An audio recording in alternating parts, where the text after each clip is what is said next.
Hello dear friends, मैं हूं Pradeep and आप देख रहे हैं आईएफ वॉरियर का यूट्यूब चैनल। डियर फ्रेंड्स, आपका टेलीग्राम चैनल ये है, जिसने ज्वाइन किया ज्वाइन करना चाहिए उसको, क्योंकि वहाँ पे आपको इंपॉर्टेंट टिप्स एंड ट्रिक्स मिलती हैं। बिल्कुल ही एग्जाम ओरिएंटेड बातें की जाती हैं। एडमिन्स लोग इतने आपके लिए क्रिएटिविटी और मतलब बहुत सी अपना अपने प्रेफरेबल आपके लिए बातें बताते हैं। फिजिकल मेडिकल एंड मेडिकल की हर प्रकार की जीडी ग्रुप डिस्कशन की हर प्रकार की तैयारी की जाती है। एयरफोर्स के लिए वो डेडिकेटेड स्पेशल चैनल है जो आपके टेलीग्राम पे बहुत ही ताबड़तोड़ तरीके से आपका चलने वाला रनिंग वाला चैनल, ठीक है। बहुत लंबे टाइम से भी चल रहा है एंड एक उसमें इतना सिलेक्शंस होते हैं, भर के सिलेक्शंस हो रहे हैं, तो उसको ज़रूर ज्वाइन करना चाहिए। जिसने ज्वाइन किया ज्वाइन कर लो भाई, कोई दिक्कत नहीं है। अगली बात कि यह आज का वीडियो है फिजिक्स के। इसमें मैंने अभी फिजिक्स मेंशन नहीं किया, हाँ फिजिक्स लिख लेना यहाँ पे कि मैं यहाँ पे फिजिक्स मैं फिजिक्स के आपको सीरीज़ में एक 5 मॉक टेस्ट करूँगा, उसमें आप चेक योर स्कोर। इसमें पहली बात तो इसमें रिवीजन भी होगा, एक फर्स्ट बात तो रिवीजन हो जाएगा और सेकंड ये कि चेक योर स्कोर, आप स्कोर चेक कर लेना। दो ही बातें होंगी, ज़्यादा कुछ होने वाला नहीं। ओके, आप तैयारी भी हो जाएगी। वैसे देखो होनी तो अपने मेहनत से, आपने सेल्फ स्टडी किया तो ऑलरेडी तैयारी है, अदरवाइज नहीं है, ठीक है। विदाउट वेस्टिंग टाइम एक बात और बता दूं, पीडीएफ के लिए आप ग्रुप में जाकर के मुझे डीएम कर देना। बेसिकली आप सर्च भी करोगे तो ये है मेरा यूज़र नेम, ये है, यदि आपको मिल जाए तो।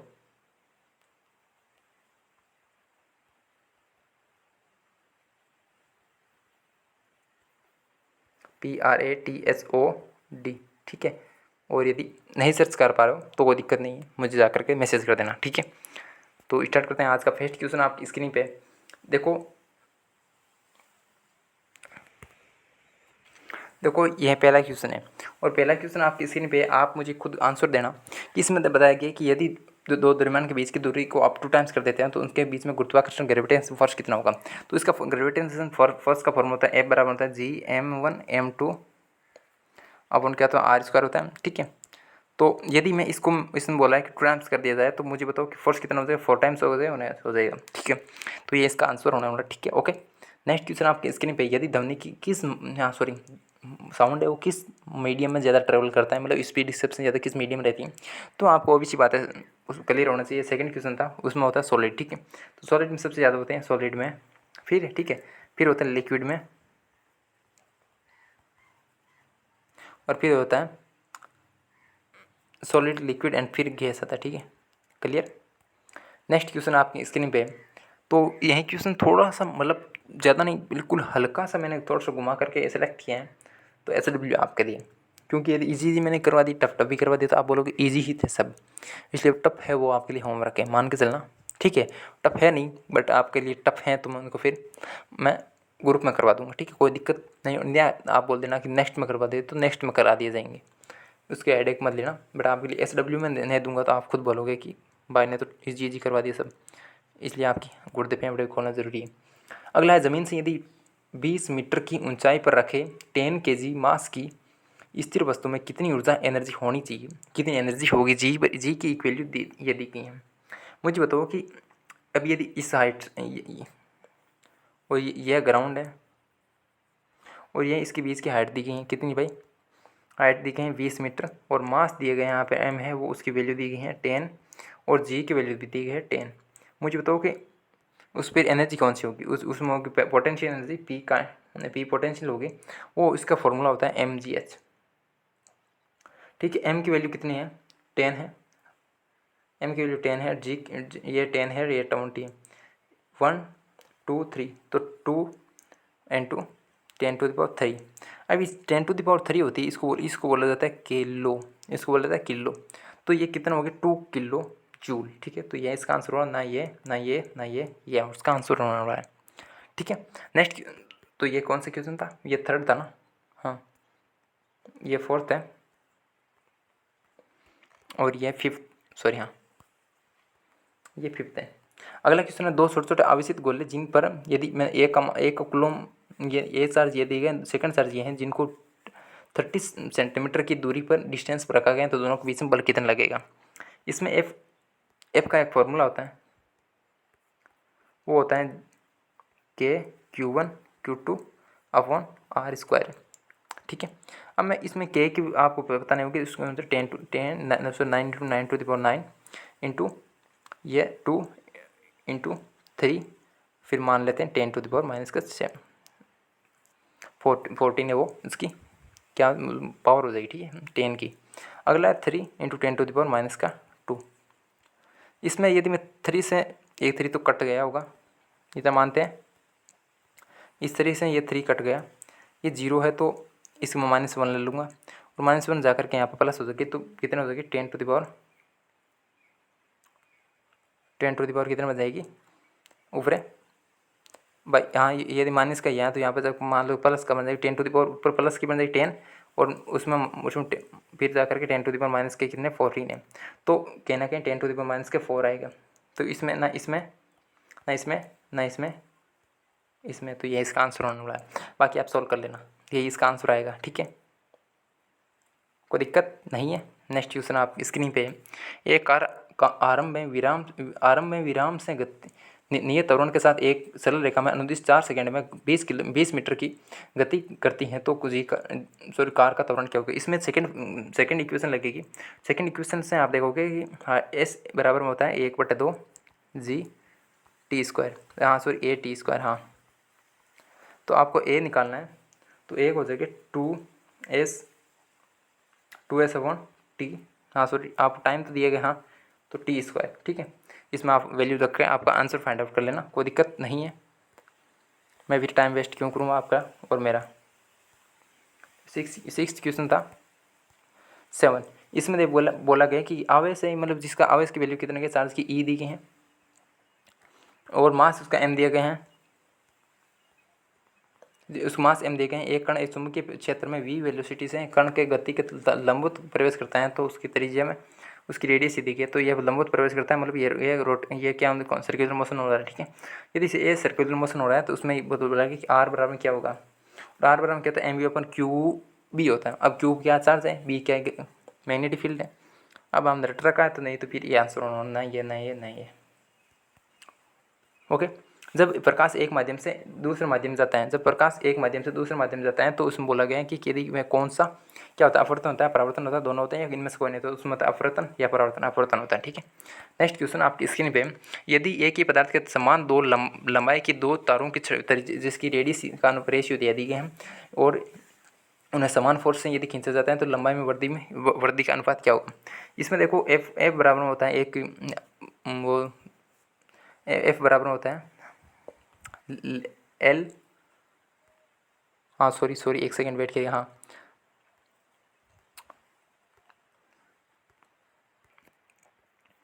ये होता है मॉड्यूलस इंटू एफ इंटू ए, सॉरी एफ अपॉन ए डेल एल अपॉन एल, ये इससे कहने के ये इसका फॉर्मूला बनता है।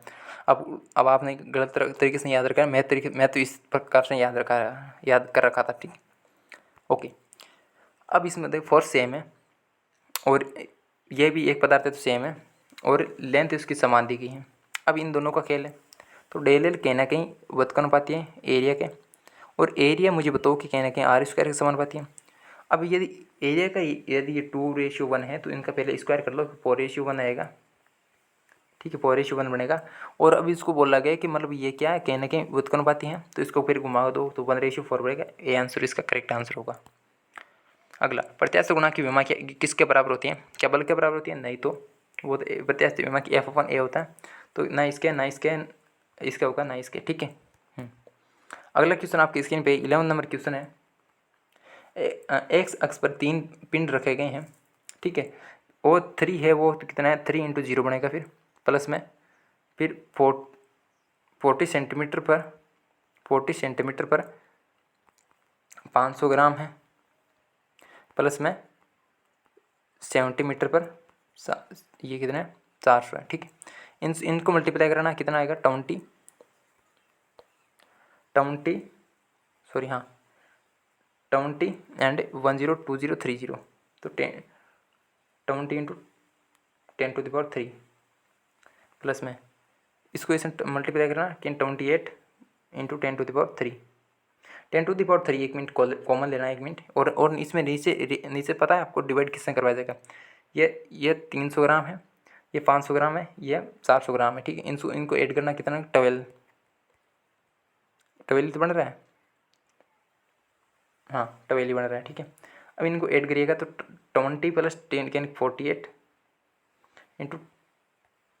इंटू 10⁻² है, यहाँ पे 2 भी होगा, एक मतलब ये तो कट जाएगा तो ओनली 10 ही बचेगा। एंड इनको जब काटोगे तो कितना में 12 होगा। तो ये फिर इस प्रकार से कट फिट करके इसका आंसर कट पट कर जैसे भी आप जिस तरह से आप समझ लेना, नहीं समझ में आया तो मैं इसका फॉर्मूला बता देता हूँ कि बेसिकली मतलब एम जिसके भी एक्स में ले लो भले वाई में ले लो भले किसी में ले लो, वो होता है m1 x1 plus m2 x2 plus m3 x3 upon होता है m1 plus m2 plus m3। इस प्रकार से होता है इसका फॉर्मूला। इसको बोलते हैं सेंटर मास भी से भी बोला जाता है, बट ये इसका सही एक्सप्रेशन यही होता है। ठीक है, इस प्रकार से इसका आंसर क्या होने वाला है, A is the correct answer of this question. ठीक है, ए इसका आंसर होने वाला है। नहीं समझ में आया तो आप समझ लेना, एक बार ट्राई करना, नहीं समझ फिर तो बता देंगे। ठीक है, यदि एक पिंड के कोणीय वेग को निम्न के गुणनफल के रूप में परिभाषित किया जाता है, द्रव्यमान और कोणीय वेग के रूप में, अभिकेंद्र बल and centripetal force and radius के रूप में, मोमेंटम एंड एंगुलर वेलोसिटी के रूप में, या जड़त्व बोले तो इनर्शिया एंड एंगुलर वेलोसिटी के रूप में। तो यही इसका सही है, यही इसका सही आंसर है। ये 13 नंबर क्वेश्चन था। ओके, यह है कि माना कि पृथ्वी की रेडियस पृथ्वी की सतह पर गुरुत्वीय त्वरण जी है और टी पृथ्वी की घूर्णन गतिज ऊर्जा है। ठीक है, उसको छोड़ो। माना कि पृथ्वी की रेडियस को 2% कम कर दिया जाए तो अन्य सभी मात्राओं को समान रखते हुए यहाँ तक कि angular velocity is thus always same will be same, then G में क्या डिफरेंस होगा, यदि मैं टी में क्या डिफरेंस होगा, जी में क्या डिफरेंस होता है बोले तो ग्रेविटेशन वो है गतिज ऊर्जा में क्या डिफरेंस है। टी क्या गतिज ऊर्जा है एंड जी क्या, जी 2% यदि कम होगा या टी 4% बढ़ेगा। इस प्रकार से घुमा फिरा करके क्वेश्चन है। आपकी तो हवा निकल गई होगी, नहीं निकली तो बता दो फिर। यदि इसकी मैं पूछूं कि रेडियस को मैंने कितना कम कर दिया मैं दोस्त, तो यदि मैं बोल दूं कि रेडियस को मैंने ये रेडियस आर स्क्वायर कहने की बहुत कम बात है, रेडियस को मैंने 2% यदि कम किया है तो मुझे बताओ कि 2% कम आगे लेकर आता है तो 4% बनता है। यदि इसको मैंने 4% कम किया है तो ये 4% बढ़ेगा, जी बढ़ेगा 4%। क्या इसमें बढ़ने की बात है? नहीं है। क्या इसमें कमी की बात है? नहीं है। क्या ये कमी बोल रहा है, ये वृद्धि बोल रहा है? तो इसमें होने वाली क्या वृद्धि होने वाली, इंक्रीजमेंट होगा। तो यह भी इसका गलत आंसर, तो यह इसका करेक्ट आंसर है, इसका कहीं ज़रूरत ही नहीं पड़ी। ठीक है, इस प्रकार से इसका क्वेश्चन होता है। अगला है, और यदि इसका आप चाहो तो मुझे बताओ कि जहाँ पर इसमें फिर पोटेंशियल एनर्जी पी पोटेंशियल क्या बढ़ेगी, यदि जी बढ़ रहा है तो पी पोटेंशियल बढ़ेगा, तो constant energy T constant energy वो क्या है घटेगी। ये इसका सॉल्यूशन होता है, बट आपको ज़रूरत नहीं है। इसमें प्रतिबाधा के रूप में पूछा गया तो आर एंड एक चौक कुंडली एल में इस प्रकार से आपको यह क्या होता है आर स्क्वायर प्लस होता है यदि ओमेगा मतलब हाँ ओमेगा और हम होता है 1/2 रूट में एल सी होता है। हाँ, ये होता है। अब इसमें आपको एक होता है एक्स सी, एक होता है एक्सएल। इन दोनों को जब आप सोल्व करोगे जब चौकुंडली में, तो यही इसका डायरेक्ट फॉर्मूला बनता है। बस इसी को ध्यान रखो, ज़्यादा कुछ मैं अभी सॉल्यूशन करने लगा टाइम लगेगा, आपका भी मेरा भी कोई फ़ायदा नहीं। इसमें क्या पूछा गया, LCR परिपथ में ये सर्किट है और R बराबर XL बराबर 2XC के है। परिपथ की प्रतिबाधा एंड पोटेंशियल एंड करंट के बीच में कालांतर फेज डिफरेंस कितना होगा यह पूछा गया, एंड वो पूछा गया। इसमें टेन थीटा या टेन फाइव बराबर होता है XL minus XC equal two upon होता है R। ये जब इसकी बात करूँ कालांतर की, ठीक है। तो दोस्त कालांतर ये निकालना, टेन इसमें इनवर्स चला जाएगा, एंड यदि इसको 2 टाइम्स करते हैं तो 2XC minus XC upon 2XC, XC मर गया तो 1/2 बनेगा, और 1/2 ना तो इसमें है ना इसमें, तो ये होता इनमें से और इनमें से एक होने वाला है। अब मैं यदि इसको चाह रहा हूँ, इसमें क्या पूछा गया, एक प्रतिबाधा होता है आर स्क्वायर प्लस का XL माइनस का XC का होल ऑफ स्क्वायर का अंडर रूट, यह बड़ा होता है सॉरी। यह इसका फिर XL बराबर क्या हो जाएगा 4 XC का स्क्वायर प्लस में इसमें से यदि इसको घटाऊँ तो एक XL का होल स्क्वायर बनेगा, और ये फोर एक्सएल का होल स्क्वायर जिसका मानो, और या इसको आर मान लो, कोई दिक्कत, हाँ सॉरी एक सेकेंड वेट करिएगा। इसमें आर के रूप में बोला गया है और इन आर के रूप में चाहता हूँ तो ये कहने आर स्क्वायर बनेगा और ये r/2 बनेगा। और ये भाई आर के रूप में चाहिए तो फिर ये कहने के कम होगा ना, ये फिर 4 नहीं बने वाला, ठीक है। तो इसमें एक तो आर स्क्वायर होगा, एक इसमें ये कटेगा, मैं एक तो 2 एक्सएल माइनस का XC, और एक XC से एक मिनी, मैं एक मिनट क्लियर करता हूँ, सॉरी वेट करो।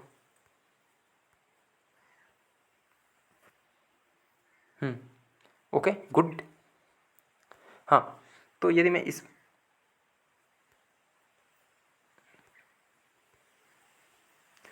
इसको फिर XC माइनस XC 2XC का होल ऑफ स्क्वायर करता हूँ तो कहने के 4 माइनस का 1 बनेगा 3, और 3 में बोले तो 9, ठीक है। और अब 9 को यदि मैं अब ये तो क्या 9XC बनेगा, बराबर में R है भाई। वो तो इसको मैं फिर तो ये कहने के इसको 2 से मल्टीप्लाई करूँगा यहाँ पे, सॉरी हाँ एक सेकेंड, सॉरी। तो दोस्त इसको मैं 1 मिनट क्लियर करता हूँ। आप तो ये देखो कि 2XC इक्वल टू R था, तो XC बराबर R/2 बनेगा। और वहाँ पे अब आंसर में कितना आ रहा था ना, वो 9XC आ रहा था। तो यदि XC की बात तो 9R/2 बनेगा। और इसके ऊपर जब सोल्व करोगे तो ये कहने की 5/2 ही आएगा अंडर रूट में, हाँ 5/2 R जो कुछ ऐसे कुछ ब्रैकेट में बन रहेगा। तो इसमें कौन सा आंसर बन रहा है, कौन सा आंसर बन रहा है, वो बन रहा है सेकंड बी। ओके। अगला, यदि एक सेमीकंडक्टर में इलेक्ट्रॉन की संख्या n ही एंड बोले तो अफवाह वेग VD है, तब उसका तापमान बढ़ जाएगा या घट जाएगा, क्या होने वाला है। तापमान बढ़ेगा, बढ़ जाता है, तो ये इसमें क्या डिफरेंस होगा। इसमें दोस्त मेरे NE की वैल्यू बढ़ती है एंड बोले तो इलेक्ट्रॉन की संख्या बढ़ती है। जैसे जैसे टेम्परेचर बढ़ता है, आपको ये पता होगा कि NE समानुपाती टेम्परेचर, तो ये तो इसकी वैल्यू बढ़ेगी ना, तो ये ना ये ना सॉरी यहाँ इसको छोड़ो और ना ये, तो ये तो होने वाला। अब ये तो रहा इन दोनों का मामला। अब इनमें से यदि ये VD घटता है, तो इसका आंसर करेक्ट होगा, ठीक है। ओके, इसमें ये बताया गया है कि नैंड गेट से यदि ये पहला गेट कौन सा है, दूसरा गेट कौन सा है, ये इस प्रकार से मैंने एक बार जब VC हुई थी उसमें बताया था कि ये इंपॉर्टेंट क्वेश्चन है। ये दो जब कनेक्ट होते हैं तो उसमें और गेट बनता है, तो ना या तो ये होगा या ये होगा, ये तो दोनों होने नहीं है। अब इसमें जब एक ऐड होता है तो एंड बनता है, ठीक है। तो ये इसका करेक्ट आंसर कौन सा होगा, करेक्ट आंसर होगा फर्स्ट। अगला क्वेश्चन आपकी स्क्रीन पे, एक परमाणु नाभिक के अंदर न्यूक्लियन की औसत ऊर्जा बंधन ऊर्जा कितनी होती है, तो वो होता है मिलियन में होती है। तो या ना ये होगा कौन सा, ये। ओके। अगला क्वेश्चन आपकी स्क्रीन पे कि आप यदि तीव्रता का रेशियो ये दी गए हैं तो मैक्सिमम एंड मिनिमम कितना होता है, तो वो पता है √I1 plus √I2 upon √I1 minus √I2, ठीक है। तो ये वाला होता है। अब इनका क्या होता है, फिर स्क्वायर होता है, ठीक है। ये वाला इसका फॉर्मूला था। अब यदि इसमें 10, तो 10 में ऐड करो 11 इंटू अपॉन 9, इनका स्क्वायर कर लो आप, कट फिट करके आंसर इसका ये ही आएगा, ठीक है। आप सर देख लेना अपना बेसिस पे। यदि उसमें इंजन में T1 एंड T2 उसके टेम्परेचर के मध्य कार्य करता है तो इसकी दक्षता नीचे है। यदि इसके इन दोनों के टेम्परेचर को 2 टाइम्स कर दिया जाता है तो इसकी डिफरेंशिएशन में क्या डिफरेंस होगा, तो इट विल बी सेम ही रहेगी, क्योंकि टेम्परेचर ये क्या होती है N/T2/T1 होती है। और यह मैंने इसमें इन दोनों का रेशियो मैंने 2, इसको भी 2 किया, इसको भी 2 किया, तो कहने में तो 2 से 2 तो मर गए, तो इसकी सेम ही रहेगी, ठीक है। अगला, यदि A और B प्रारंभ में समान दाब और तापमान पर आयतन पर V और V से V2 हो जाते हैं, समतापी एंड समताप में संपीड़ित किया जाते हैं, तो इसमें अंतिम दाब क्या होगा, B का ज़्यादा होगा, A का ज़्यादा होगा, या दोनों में कम होगा, या B का अंतिम दाब A से कम होगा, बराबर होगा। तो इसमें समान दाब बोला गया है, तो ये दोनों बराबर होंगे, ठीक है। इन दोनों का दाब समान होगा। अगला इसमें बताया गया कि एक उष्मागतिकी जो प्रक्रम होता है उसमें पहला कौन सा, दूसरा कौन सा, तीसरा राइट है, चौथा राइट, इन चौथों में से, इन चारों में से राइट कौन सा है। रुद्रसम में डेल क्यू क्या होता है, 0 होता है। समतापीय में ये इसमें समतापी बोला गया, समतापी में डेल यू बराबर 0 होता है। एंड रुद्रसम समतापी एंड जब होता है सम आयतनिक में डेल डब्ल्यू बराबर 0 होता है। और इनका इक्वेशन होता है डेल क्यू बराबर होता है डेल यू प्लस का डेल डब्ल्यू, ये इसका इक्वेशन होता है। तो मुझे बताओ कि जब समतापीय हो रहा है, ये रुद्रसम हो रहा है, तो कहने के यही इसका राइट है, ये इसका राइट है। तो क्या समतापी में ये होता नहीं होता, कि समतापी में तो ये 0 होता है अभी, और हाँ समतापी में ये 0 होता है, ये तो डायरेक्ट ही कट गए। अब बस रुद्रसम में भाई ये -100 होगा, ठीक है। तो यही इसका करेक्ट आंसर होगा। ओके, अब ये क्वेश्चन SW है करेगा, मतलब बिल्कुल ही लल्लू सा क्वेश्चन है। और SW है, SW